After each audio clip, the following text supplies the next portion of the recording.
شروع اللہ کے نام سے جو بڑا مہربان نہایت رحم والا ہے۔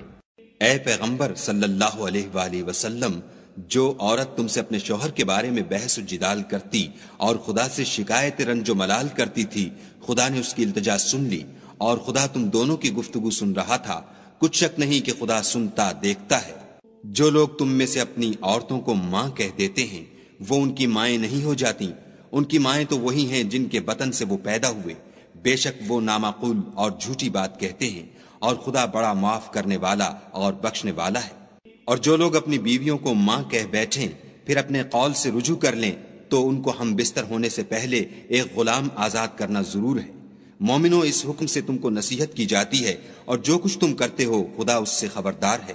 جس کو غلام نہ ملے وہ مجامعت سے پہلے متواتر 2 مہینے کے روزے رکھے۔ جس کو اس کا بھی مقدور نہ ہو اسے 60 محتاجوں کو کھانا کھلانا چاہیے۔ یہ حکم اس لیے ہے کہ تم خدا اور رسول کے فرما بردار ہو جاؤ، اور یہ خدا کی حدیں ہیں، اور نہ ماننے والوں کے لیے درد دینے والا عذاب ہے۔ جو لوگ خدا اور اس کے رسول کی مخالفت کرتے ہیں وہ اسی طرح ذلیل کیے جائیں گے جس طرح ان سے پہلے لوگ ذلیل کیے گئے تھے، اور ہم نے صاف اور صریح آیتیں نازل کر دی ہیں۔ جو نہیں مانتے ان کو ذلت کا عذاب ہوگا۔ جس دن خدا ان سب کو جلا اٹھائے گا تو جو کام وہ کرتے رہے ان کو جتائے گا۔ خدا کو وہ سب کام یاد ہیں اور یہ ان کو بھول گئے ہیں، اور خدا ہر چیز سے واقف ہے۔ کیا تم کو معلوم نہیں کہ جو کچھ آسمانوں میں ہے اور جو کچھ زمین میں ہے خدا کو سب معلوم ہے؟ کسی جگہ 3 شخصوں کا مجمع اور کانوں میں صلاح و مشورہ نہیں ہوتا مگر وہ ان میں چوتھا ہوتا ہے، اور نہ کہیں 5 کا مگر وہ ان میں چھٹا ہوتا ہے، اور نہ اس سے کم یا زیادہ مگر وہ ان کے ساتھ ہوتا ہے، خواہ وہ کہیں ہوں۔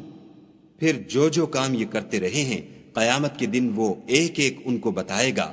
بے شک خدا ہر چیز سے واقف ہے۔ کیا تم نے ان لوگوں کو نہیں دیکھا جن کو سرگوشیاں کرنے سے منع کیا گیا تھا، پھر جس کام سے منع کیا گیا تھا وہی پھر کرنے لگے؟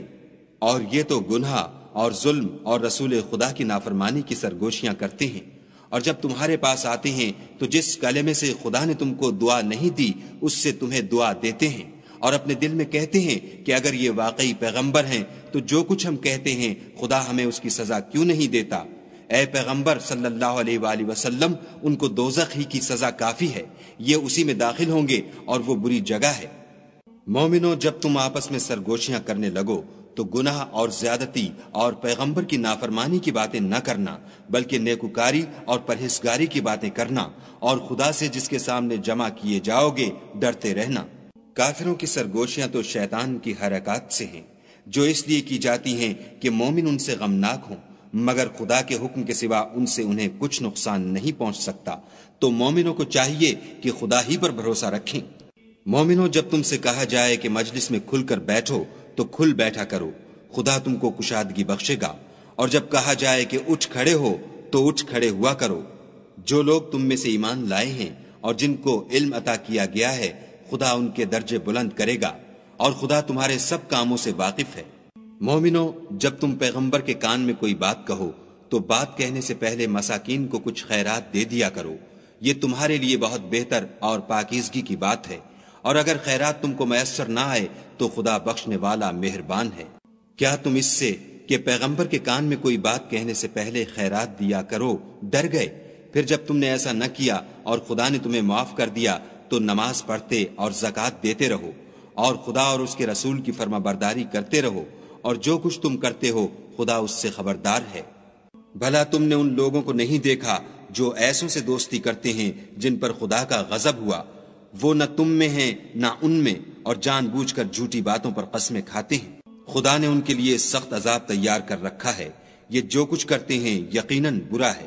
انہوں نے اپنی قسموں کو ڈھال بنا لیا اور لوگوں کو خدا کے رستے سے روک دیا ہے، سو ان کے لیے ذلت کا عذاب ہے۔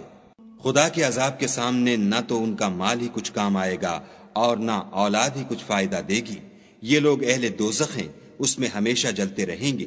جس دن خدا ان سب کو جلا اٹھائے گا تو جس طرح تمہارے سامنے قسمیں کھاتے ہیں اسی طرح خدا کے سامنے قسمیں کھائیں گے، اور خیال کریں گے کہ ایسا کرنے سے کام لے نکلے ہیں۔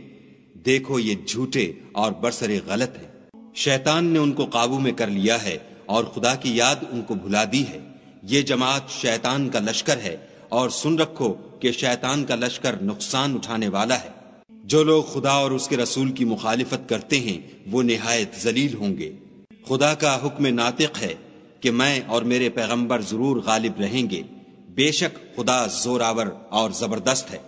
جو لوگ خدا پر اور روز قیامت پر ایمان رکھتے ہیں تم ان کو خدا اور اس کے رسول کے دشمنوں سے دوستی کرتے ہوئے نہ دیکھو گے، خواہ وہ ان کے باپ یا بیٹے یا بھائی یا خاندان ہی کے لوگ ہوں۔ یہ وہ لوگ ہیں جن کے دلوں میں خدا نے ایمان پتھر پر لکیر کی طرح تحریر کر دیا ہے اور فیض غیبی سے ان کی مدد کی ہے، اور وہ ان کو بہشتوں میں جن کے تلے نہریں بہ رہی ہیں داخل کرے گا، ہمیشہ ان میں رہیں گے۔ خدا ان سے خوش اور وہ خدا سے خوش۔ یہی گروہ خدا کا لشکر ہے، اور سن رکھو کہ خدا ہی کا لشکر مراد حاصل کرنے والا ہے۔